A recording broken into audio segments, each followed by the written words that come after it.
Williams. And I'm Billy Thomas. And welcome to another edition of From the Woods Today. You know, Billy, on Monday was Reptile Awareness Day, and I thought, what better than to have a show about reptiles? We are so fortunate, Renee, to have a reptile expert, right? We have Dr. Steve Price is going to be with us today, and we're so excited to have Dr. Price.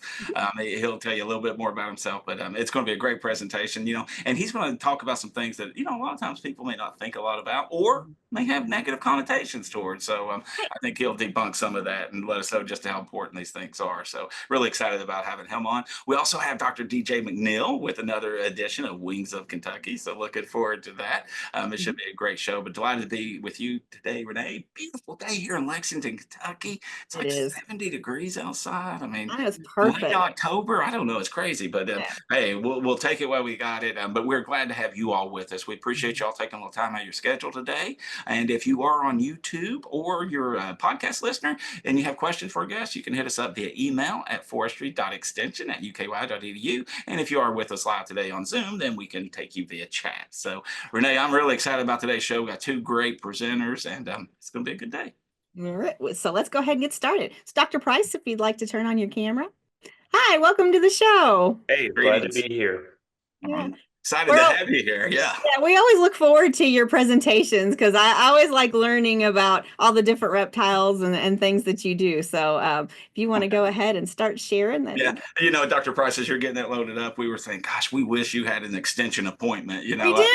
Yeah, for those that don't realize, here on campus, our faculty have different kind of slots of their time, research or teaching or extension. And we're like, gosh, we wanted some extension from Dr. Price. He's so good at this. So, all right, Dr. Price, thank you again for doing it. We appreciate having you and all you do. All right. Yeah, well, I'm really happy to be with you today. You guys can see my screen, okay? Yes, sir. And we'll drop off for you. And my expertise is with reptiles and amphibians and some other wildlife as well. But I really love talking about reptiles. I like I like making people more aware about reptiles. And so given that it was National Reptile Awareness Day on October 21st, I thought I would give a presentation about reptile awareness, or as I like to think about it, why are reptiles so cool? So to give you a little background about National Reptile Awareness Day, this was designated a few years ago. It's celebrated across the United States to educate and inform the public about these often underappreciated, cold-blooded animals, like why they are fascinating and often overlooked. So we're going to start off and talk about what is a reptile. So many of you probably have a general idea of what a reptile is. There's some major groups here. We have the snakes and the lizards, which are actually pretty closely related. We have turtles, which have their characteristic shell, the top known as the carapace, the bottom known as the plastron. We have the crocodilians, which includes things like in the US, like the American alligator and the American crocodile. And then we have this other group, which is up here by the lizards, which are known as the tuataras. And this is a group that is prehistoric reptiles. They only persist now on the islands, some islands off in New Zealand, but historically, back in geologic time, it was a much more diverse group. They're lizard-like in appearance, but they do have a lot of characteristics that lizards don't share, that they don't share with lizards. So there's about 12,000, probably a little more, reptile species known worldwide. And as many of these animals are small and occur in environments that make difficult for researchers to find, there's probably quite a few more, and every year more and more are getting discovered, okay? We compare this reptile species richness with that of mammals, where there's about 5,500 species, and birds, roughly 10,000 species. And we can see that reptiles themselves are quite diverse. To get a little better understanding of reptiles, and kind of like their history, we can kind of look at this phylogenetic tree, or look at these evolutionary relationships. So reptiles are vertebrates, okay?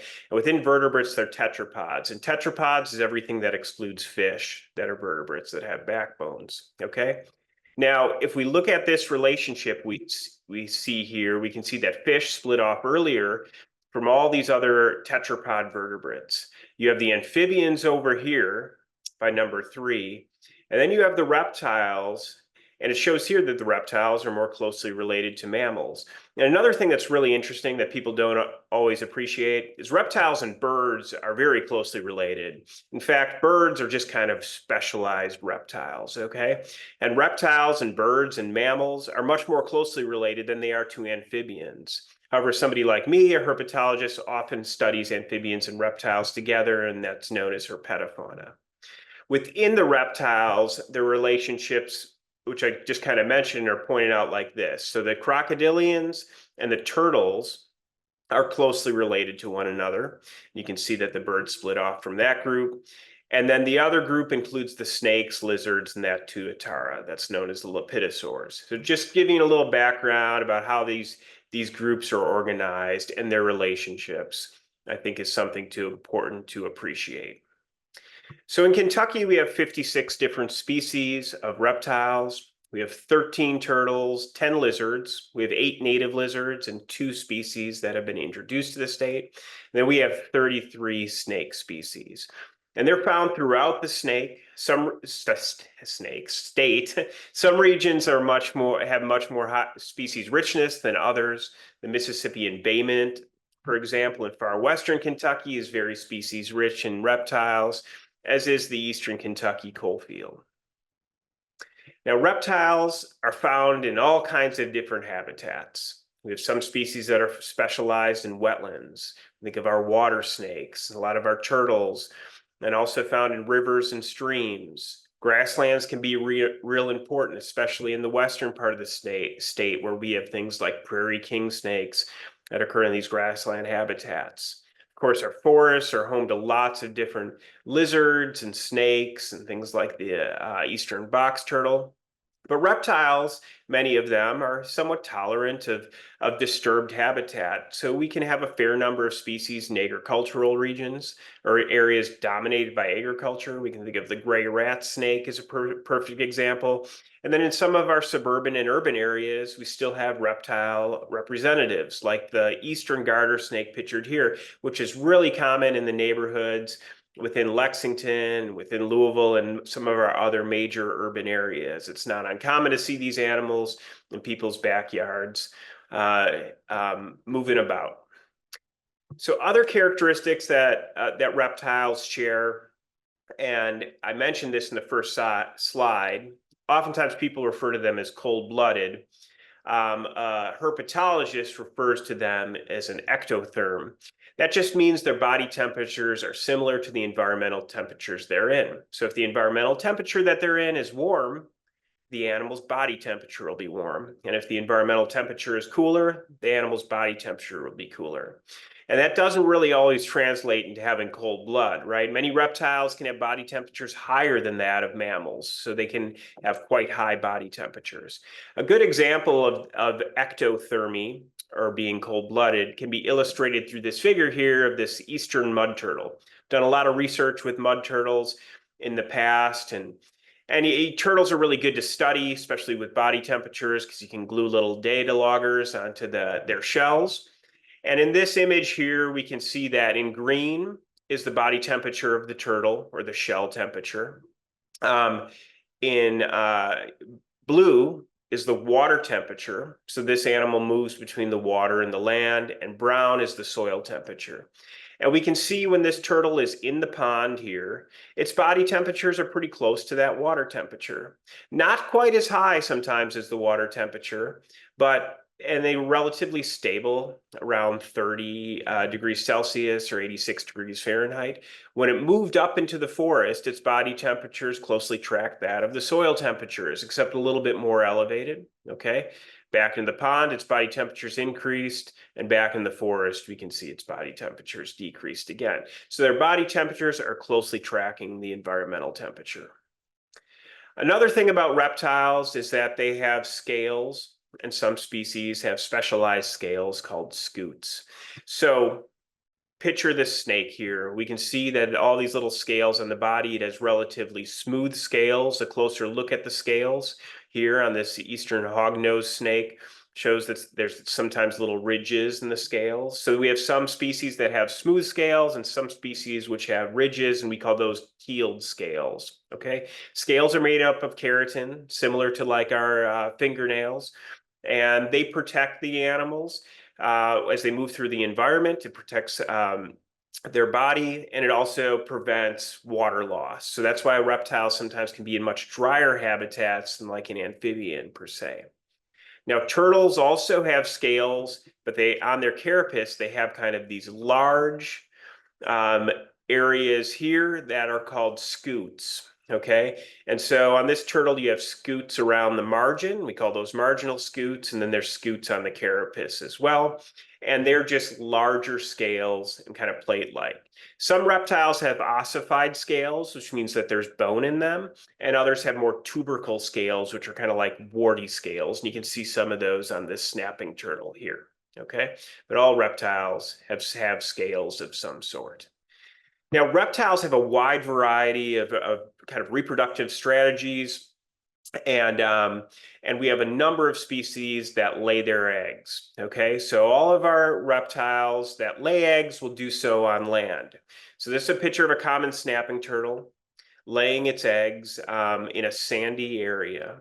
And oftentimes these snapping turtles, and people see them moving about in May or June, it's oftentimes females looking for a suitable nesting site. So they usually find some place that has somewhat open canopy, that has soils that are easy to dig, and then they lay their eggs in kind of a flask-shaped or circular space, and then they bury them. In the case of the snapping turtle, their eggs are kind of shaped like ping pongs. We call ping pong balls. We call reptiles that lay eggs oviparous. Okay, so they're egg laying. Now, eventually, after a couple months, these eggs will hatch, and the baby snapping turtle in this case will make a small crack in the eggshell. One thing to keep in mind about many reptile eggs is that they're somewhat more pliable than like a chicken egg. So they're like a little more soft. There's a little more water that can transfer between them. And so they have kind of a different texture and feel to them. But eventually, after a few months, the baby snapping turtle will hatch out. Like this picture of this little snapping turtle here climbing out of its egg. You can see it already has a pretty big head, as snapping turtles do. Small carapace at this point. It's just emerging from their eggs. So all that is interesting and cute to see baby snapping turtles. But the really interesting thing about turtles, and a lot of reptiles in general, is they have what's called temperature-dependent sex determination. That is, the temperature of the area where they lay their nest determines the sex of their offspring. So with a snapping turtle, we can see in this graph here, at cooler temperatures and at warmer temperatures, you produce females. And sometimes if it's cold enough or warm enough, exclusively females. And at intermediate temperatures, you produce all males. If we were to look at this just kind of as this graph in terms of numbers, you can see that at 20 degrees Celsius, it's all females, and between 29 and 31, it's all females. But then at these intermediate temperatures, you produce all males. This type of temperature-dependent sex determination in snapping turtles is called type 2. Most of our turtles in Kentucky exhibit a pattern where at warmer temperatures, it's all females, and at cooler temperatures, it's all males. And just for example, you have things like painted turtles, which many people are familiar with, eastern box turtles, sliders. All of them exhibit this same pattern. Cooler temperatures, male, warmer temperatures, female. Now, there's some other reptiles like crocodilians that show a different relationship where you have males at warmer temperatures. Okay, so a wide variety of different types of temperature dependent sex determination. Now, not all of our turtles and not all of our reptiles are affected by temperature in terms of sex ratios. Like our soft-shell turtles, for example, have genetically determined sex determination. Now, of course, it's not just turtles that lay eggs. Many of our snakes and all of our lizards lay eggs as well. Here's some baby rat snakes emerging from their eggs from a nest. And you can see that these eggshells, are kind of pliable, kind of leathery in appearance. The babies emerge from these. But many of our snakes, in fact, more than half of them, give birth to live young. We call this viviparity or viviparous. And so this little baby water snake has just emerged from the mother. We caught the mother, we saw the mother in the field resting on a rock wall, giving birth to these young. They fall out of the mother. They have this embryonic sac around them that kind of sticks to vegetation. And then the babies will kind of move their way through this embryonic sac and start their life without an egg stage. Um, Many of our species in Kentucky are live bearing. In fact, all of our venomous snakes give birth to live young. We have things like copperheads, cottonmouths, or timber rattlesnakes, not pictured here, the pygmy rattlesnake, all give birth to live young. Many of our other species, like the water snakes pictured above, some of our small woodland snakes, like red-bellied snakes and brown snakes, give birth to live young. They might only have a litter of 3 or 4 babies. And then our garter snakes and things like queen snakes all give birth to live young too. Generally, the litter size when you give birth to live young is smaller than the number of eggs that an animal will lay. But a big female garter snake, it's been recorded they could have up to 40 to 50 babies at a time, all giving birth to live young. So that's a lot of babies to carry around with you. Now we see different levels of parental care with reptiles. Turtles generally just lay their eggs somewhere and let the baby and let those eggs develop and don't exhibit any parental care. Some of our lizards show some degrees of parental care. This is a 5-line skink. They'll lay their eggs in leaf litter or under logs in the woods. And the female will come back and visit the nest, stay with the eggs sometimes. This is really important because the female can transfer heat from the external environment to the eggs to help warm them. She'll also kind of move them about. Okay. Timber rattlesnakes are excellent parents, especially the mothers. So remember, they give birth to live young, and after they give birth, the litter will stick around with the mother, sometimes for a week or two. And you can see here this mother timber rattlesnake with all the babies around her. And I've seen when through my snake monitoring efforts, when I find a female with the young under cover or an area that I'm surveying, oftentimes the young will move back to the mother when I kind of come close, and they'll coil around the mother's body. Okay. So some degree of parental care with these reptiles that I think is interesting. Reptiles have a wide variety of ways to communicate with other reptiles. They use both visual, chemical, and tactile or touch cues. The fence lizard is a really good example of visual cues. So during the breeding season, the male fence lizards develop these bright blue iridescent patches on their bellies and on their necks. They'll perch up on a tree branch.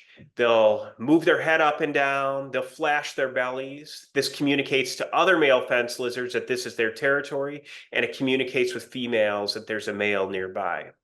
We see similar types of ways in which visual communication is used in this broadhead skink. During the breeding season, the males develop a lot of red on their head, increased jaw muscles. And again, it's a signature that they're ready to breed and a signature to other both female and male lizards of their territories.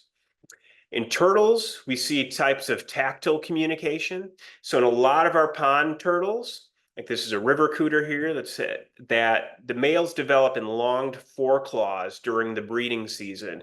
And they'll use these foreclaws and wave them in front of the female's face, sometimes touch the female with them, and it indicates that they're ready to reproduce. Reptiles are most reptiles eat other animals, and they consume a wide variety of different animals. We have many of our snakes in Kentucky that are consumers of invertebrates, like this Kirtland snake sucking down this big earthworm here. The southeastern crowned snake is a small forest-dwelling snake that seems to kind of specialize in eating centipedes. I guess a centipede fits inside a snake pretty good. The queen snake is a very specific dietary specialist. It only eats crayfish, and it only eats crayfish that are freshly molted. Now, being a dietary specialist isn't that unusual. Many snakes are dietary specialists, feeding on specific types of salamanders or specific types of invertebrates like the crayfish snake.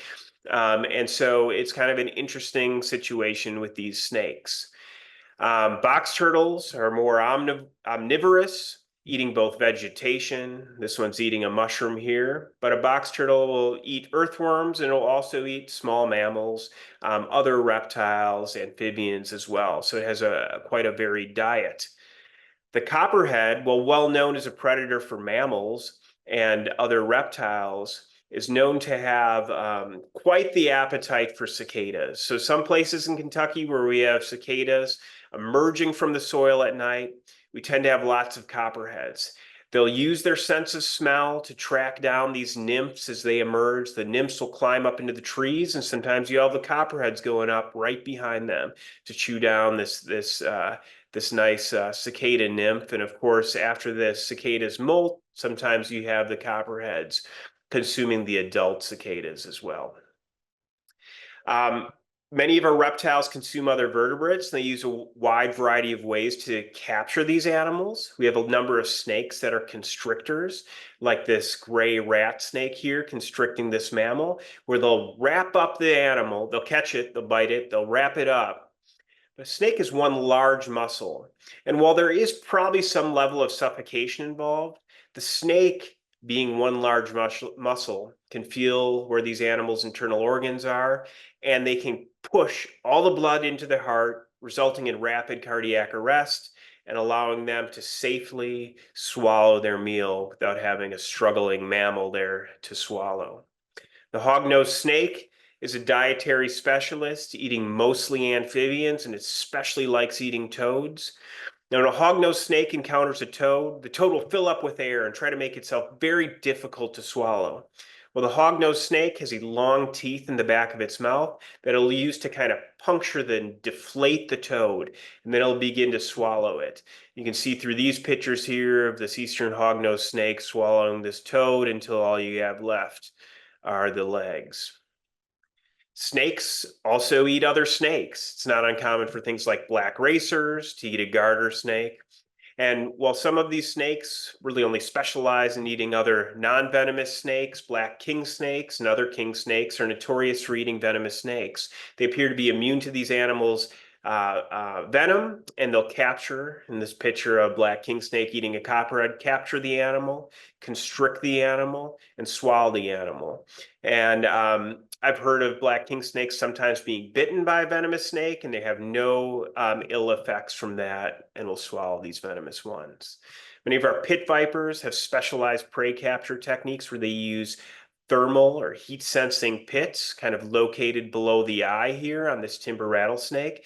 It allows these animals, not only to use sight, not only use smell to capture prey, but also they get a thermal signature of these animals, and it makes them really, really effective hunters, especially of warm-blooded or endothermic animals like mammals and birds. Some of our reptiles use lures to capture prey. The alligator snapping turtle, our largest snapping turtle we have in Kentucky, is a small fleshy appendage located underneath its tongue. And these animals will sit underwater with their mouth open, and they'll move this fleshy appendage around just a little bit. Kind of looks like a worm. A fish or another animal that's interested in capturing a worm will come in there, and the snapping turtle will close its mouth on it really quick. I'm going to show this picture here. A lot of people have questions about alligator snapping turtles, but one thing to keep in mind is alligator snapping turtles have much larger heads than the common snapping turtle, which is way, way more common in Kentucky. Never holding a common snapping turtle like this because it will turn around and bite you. It has a long neck. An alligator snapping turtle with its really large head cannot bite you when you hold it from the top of its carapace. Reptiles have a wide variety of ways to avoid predation. Of course, you have turtles that have that plastron and carapace, and some turtles, like the box turtles, even have a hinge and can close up in the shell. Other species, like the five-line skink, might have a bright blue tail, and a predator will see that. They'll grab onto the tail, and then the lizard will break that tail off at a break plane. The lizard will escape, and the predator will just have a tail left over to chew on. Many reptiles rely on camouflage to avoid detection. So this is a timber rattlesnake here, and you can see how well it blends in with the environment. In fact, many times when you encounter timber rattlesnakes in the forest, they just remain still and they don't rattle and they just rely on their camouflage to not be detected. You have to get really close to one, generally, I've found, for it to rattle and announce its presence. Some reptiles warn others or potential predators of things like toxicity or venom. Cottonmouths, which are found in the western part of the state, will often open their mouths bright, show the internal lining of the mouth, which is white in color, and warn potential predators, you don't want to mess with me, I'm venomous. We even have some snakes that mimic venomous snakes. Now, we don't have coral snakes here in Kentucky, which is pictured on the top.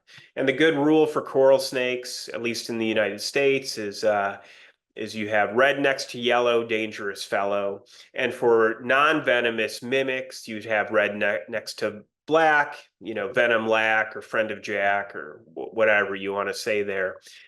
We have some of these mimics of coral snakes in Kentucky, and especially found in the western part. We have things like scarlet king snakes and scarlet snakes that show this same pattern. Now, why would we have snakes that mimic venomous snakes that aren't found in the state? Well, probably because many of the predators of snakes, like birds, are migratory. So they could move up from Florida, where the coral snake exists, into Kentucky. They see this same pattern and think, I'm going to avoid that animal. The eastern hognose snake has a really unique defensive strategy. They'll first hood up like a cobra, and when you encounter one, they'll strike at you with their mouth closed. If that doesn't work, they'll kind of make themselves disgusting. They'll spread kind of feces on their body. Sometimes they'll throw up whatever they last ate. If that still doesn't work, they'll roll over on their back, open their mouth, and play dead. Now, why would this work as an anti-predator defensive mechanism? Probably because most predators think, man, there's something really weird with this animal. I think I'm going to leave it alone. Now, reptiles have a wide variety of movements and undergo migrations. This time of year, we see things like timber rattlesnakes, and in the western part of the states, cottonmouths, moving from their summertime habitats, oftentimes to rock outcrops in other areas, especially on south-facing slopes where they're going to spend the winter. Mud turtles are notorious for migrating to hibernation spots. And this study, which was done in North Carolina, not here in Kentucky, kind of illustrates the migratory pathward of a mud turtle that's moving from this pond here through the environment to its place to hibernate. So we tracked movements of this animal over time, and it moved on the 22nd of August out of the pond to the 31st across this green here on the golf course. It moved all the way through this forest and found its hibernation spot on September 18th. This little animal, which is about 4 inches in total length from the tip of its carapace to the end, moved 3,585 feet to its hibernation spot. Picked a weird hibernation spot right next to this road in this grassy area, but it underwent a pretty significant migration. And in the springtime, it moved all the way back to the pond. Many of our reptiles have home ranges. This is a rat snake here. You can see here there's one home range outlined in kind of white and another one in black here. And that's two years of tracking the same animal. You can get a good idea of the size of these home ranges, these animals. They move around. This one's average about 8.7 hectares or 21 acres. You can see that in relation to the size of a football field. And they definitely have spots where they like to hang out in. And these spots are areas where they might shed their skin, where they might hunt for certain prey. So they know their environments pretty well. Box turtles have well-known defined home ranges. And but one thing, a conservation issue with box turtles is people often find them moving across roads, and they tend to relocate them away from the road, sometimes several miles away from the road, into a park or preserve. And they think that they're helping the turtle. And it's often done by well-meaning people. But we conducted a little research study where we looked at the movements of resident turtles and those relocated onto a nature preserve. And we can see the movement here of a resident turtle, and this is a power line cut and the animal's general movement. We can see the movement of the relocated turtle on this preserve. This little square up here under relocated turtle is the same size as this entire square for the resident turtle. We can see that these relocated turtles moved twice as far, and they also exhibited much larger home ranges than a resident turtle. A resident turtle only about 2.8 hectares, a relatively small size. You can see compared to these buildings here. And a home range of a relocated turtle is much larger. These two comparative ways of looking at this suggest that these relocated turtles tend to wander a lot more, tend to have trouble establishing a small home range, and we also witness quite a bit mortality in these relocated turtles. So based on this study, we recommend that if you find a box turtle crossing a road, or any turtle, or really any reptile, it's best just to move it to the other side of the road, because these animals know where their home ranges are and they have really well-defined territories. Now, finally, I'd just like to talk about some conservation issues with reptiles in Kentucky.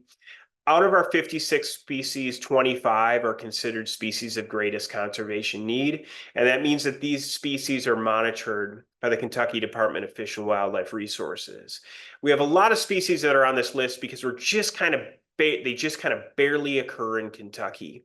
Like the southern water snake is only known from a few populations in far southwestern Kentucky. It's much more widespread south of Kentucky, but it barely gets into Kentucky. So it's a species we'd like to monitor and make sure it persists in the few habitats that it occurs in Kentucky.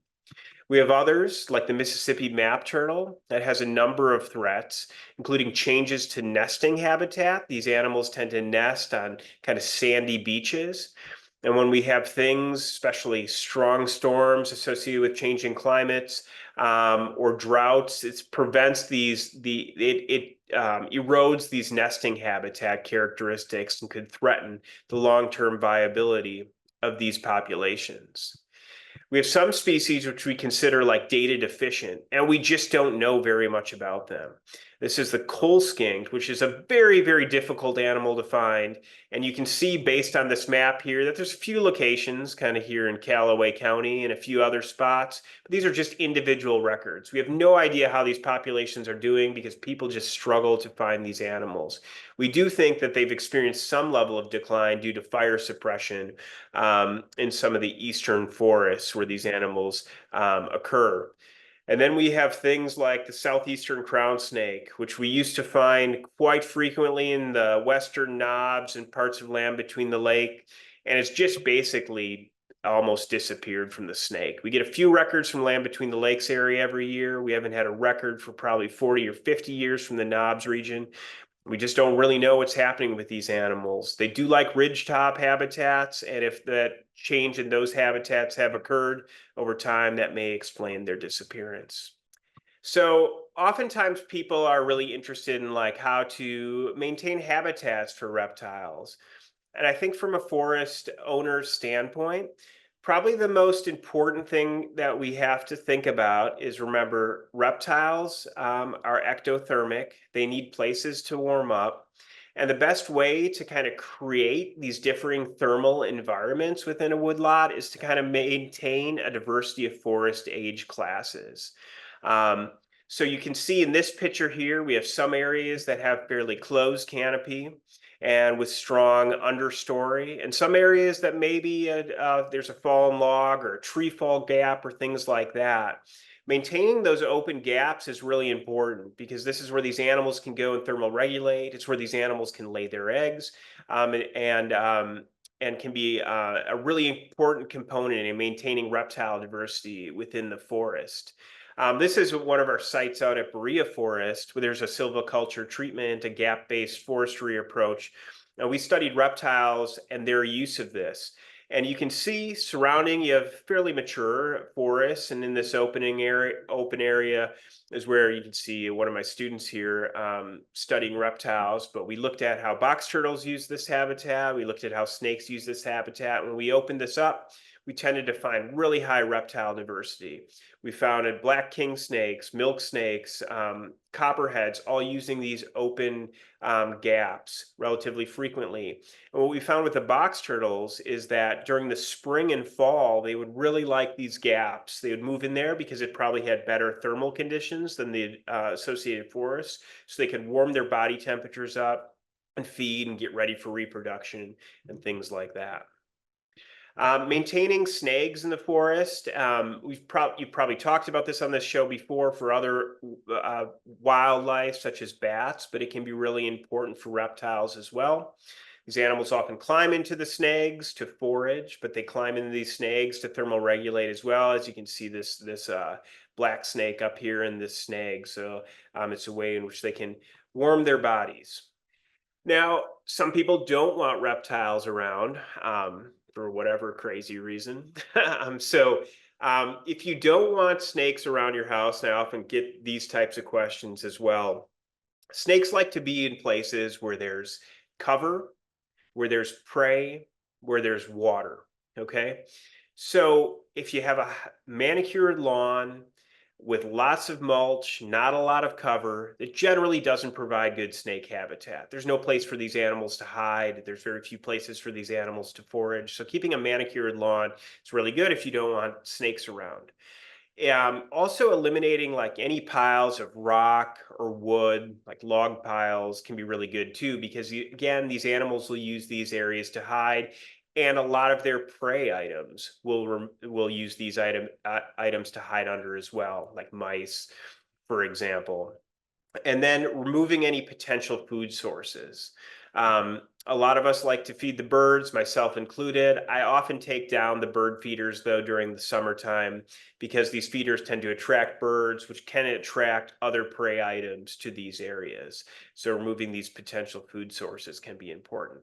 Now, if you want to have snakes in your area, having a nicely landscaped um, lawn or front yard in this case, with lots of places for these animals to hide, can provide really good habitat for things like rough green snakes, garter snakes, and some of our native lizards like broadhead skinks. Finally, I just want to point out some important resources that we have here at the University of Kentucky. We have a snake ID webpage. The webpage is kentuckysnakes.ca.uky.edu, and you can find information about all the different species of snakes in Kentucky, and you can also use a feature on this webpage to help identify snakes. So we encourage all of you out there to use this.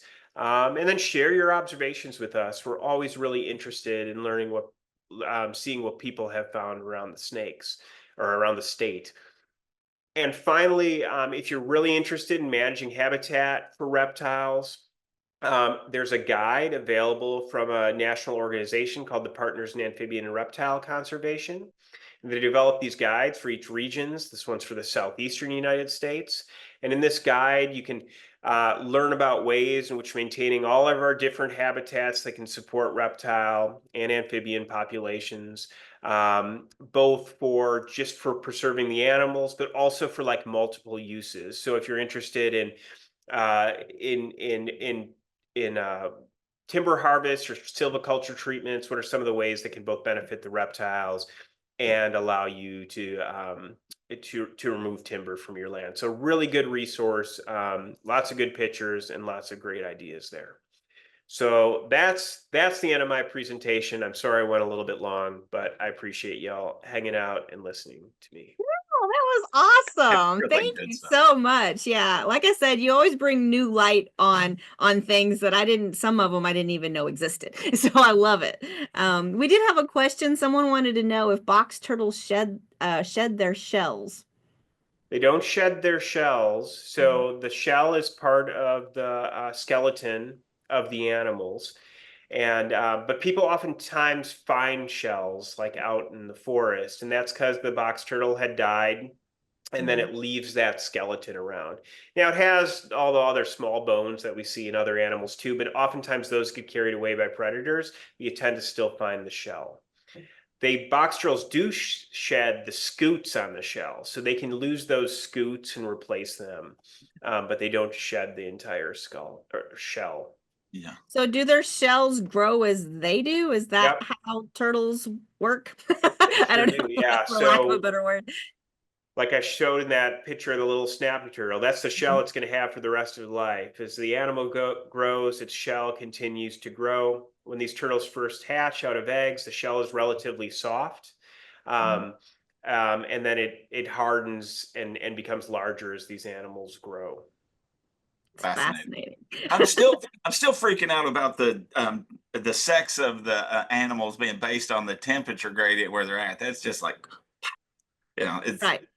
Yeah, so when we think about conserving these animals, oftentimes, especially for very rare species, we tend to bring the nests into like a captive or controlled environment, so we Mhm. can avoid nest predators. We can make sure the nests hatch, and then but we on top of it, we got to make sure that we're providing the appropriate, temperature conditions too, because when we think about these animals in nature, we want to make sure there's enough males for females, enough females for males, and we don't want to produce all of one sex, right? That wouldn't be a good conservation strategy.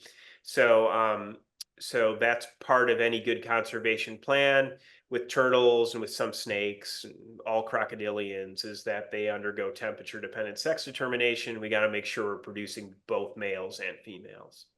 So would this be a problem as temperatures get warmer?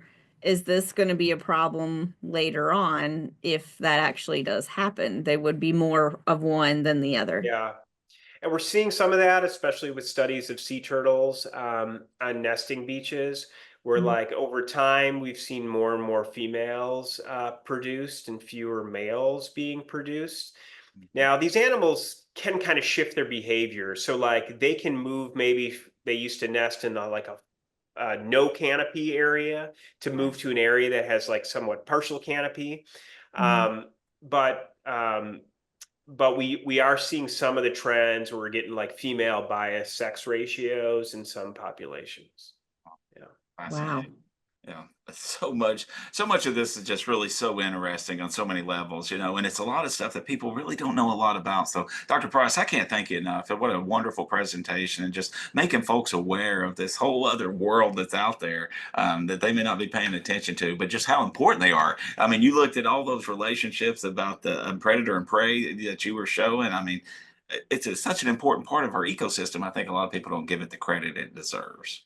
Yeah, and a lot of them, they're kind of hard to find, hard to see. Sometimes they startle people when you do see them, but they're important parts, of our forests and grasslands and wetlands here in Kentucky. They eat a lot of species that sometimes we consider nuisance species. Like I always say, like one of the farmers' best friends are the gray rat snakes that live in their barn, or the milk snakes, because they consume some of these what we would consider kind of pest species. A lot of Mhm. things, I didn't really illustrate this too much. A lot of things eat reptiles too. So a lot of our Mhm. birds of prey and mammals. So they're important, really important part of our food chain. Wow. I cannot thank you enough because you have really raised the awareness of this audience of just how important Definitely. reptiles are, and in a fascinating, very entertaining way. So, Dr. Price, again, I'll go back to the way we started today's show. We wish you had an extension appointment, We but do. we appreciate you willing to take some time out of your busy schedule to kind of talk to the public of Yeah, Kentucky. So, thank you, thank you. yeah, happy to do it. Yeah, that's awesome. Thank you. Appreciate it. Very good. All right, Billy. Hey, that was Awesome amazing. show. Yeah, I was so Yes. impressed. Dr. Price does such a good job. Yeah, He really does. really does. And I know in the promotion we had spoken that we would talk do Wings of Kentucky. But we will probably do that on November 6th because next week we are going to be doing our creepy things from the Oh, forest. it's awesome. Yeah. Yeah. So we always have to have a Halloween special. But we're gonna have Dr. John Cox talking about bats. pets. And he also said that he could, throw in some Halloween stuff since There it we would go. be that. Awesome. We'll also have Dr. Jonathan Larson that he's going to talk about why bugs are attracted to light for Oh, nocturnals. Yeah, so mark it, it's going to mark be it a off. really interesting show. Yeah, mark your May calendar not be next week. Yeah. as creepy as normal, but a lot of times we're just like, ooh, that's just gross. But anyway, Good stuff. yeah, okay. So we had some questions that have just popped Well, in. somebody was asking about the recording. Yeah, we'll have that one back up, it looks like. Yep. Probably by the end of this week, we'll have a recording up for that. Well, this Geese. also affects geese, and I don't Yeah. know. I think so do birds have temperature dependent sex determination? Oh, okay. And so where I believe a few of them do, it's mostly genetically determined sex determination, and it doesn't Oh, affect geese. Yeah. Okay. Yeah. All right. okay. Still cool. Yeah. Awesome. Very All cool. right. Very cool stuff. Thank you for joining back on. Yeah, no, I'm like, I can't believe people. You should have questions for Dr. Price, right? I mean, gosh, Right. I mean, how often do you get a chance to get such expertise, right in front of you? It's amazing. Exactly. One question that I know that we constantly get a lot is like, what's the difference between venomous and poisonous? Yeah. Because we're talking about snakes, people say, well, that's a poisonous snake. And Dr. Matt Springer has told me, no, that's not. Yeah. So, So an animal that's venomous injects venom or a toxic into the body of like another animal, right? An animal that's poisonous would make you sick if you ate it, right? So you can eat a rattlesnake, right? It's not poisonous, but the rattlesnake is venomous if it bites you. So okay. there is like one, there's probably more, but one example that I always think of with a venomous and poisonous reptile. And Hmm. there's a species of snake in Asia that specializes in eating toads. And toads are poisonous. They have all those little warts on their back and distasteful, somewhat Hmm. toxic. Well, the snake eats the toads. It can sequester or keep some of that toxins of the toads and special glands on its head. But the snake also is mildly venomous too. So, like, if it bit you, but probably more like a toad, it's injecting venom into the toad, but it's keeping some of those toad toxins. So, it's one example of both a poisonous and venomous reptile. But yeah, there's all our venomous ones are not poisonous in a sense. Hmm. You know, we have lots of Interesting. poisonous amphibians, but Now, if you ingested the venom into your stomach, would the acids take care of it, or would you still get impacted, like if you were to get, bit? I wouldn't suggest anybody do that. Don't try it. That is But not like a if you recommendation. had, if you j- if like if you had an ulcer or like a cut in your mouth or something, you could get in your bloodstream. That would not be Gotcha, good. gotcha. If you didn't, I think you'd probably be okay eating, drinking the venom. But that's not Don't something do I it. Don't would do it. I would That is not an suggest. official Yeah. recommendation at all. Yes, no. I was just kind of curious. Mhm. Excellent. All right. Well, folks, you've missed it. Was there another one? Oh, yeah. About the goose, yeah. A goose that can't fly would be problematic basically if you moved her. I don't Yeah, know. it kind of Oh, depends on move what level of rehabilitation that goose needs, and yeah, you might want to call somebody at before you Sligo do or that. Yeah. something. Yeah. Yeah. Before you do Definitely. that. Yeah. Definitely. All Awesome. right. Well, Good once stuff. again, thank you, Dr. Price. We greatly appreciate it. And I failed to Yeah. mention he is also going to do a little segment next week about some ghosts, a little, a little ghost story to get a us started. little ghost story for next Yeah. week. So that'll be interesting. So Yeah. that'll be in our creepy things from the forest. Yeah. Make sure you join us next Wednesday, folks. It'll be a good Right. one. Awesome. Okay. Thank you. There you go. Thank you. All right. All right. So, like I said, awesome show. Love today. You kind of got a sneak peek of what's going on next week. So we greatly appreciate you joining Yep. us. And until then, if you have any questions, you can go to fromthewoodstoday.com and submit a little survey there. We have all of our past shows there. This show today will probably be posted by Friday-ish, something like that, at least first of next week. So you can watch it again if you'd like. But we greatly appreciate you because we wouldn't be doing this if it wasn't for you. All about you. So we'll look forward to seeing you all next week. Y'all take care. Take care. Bye. From the woods today. From the woods today.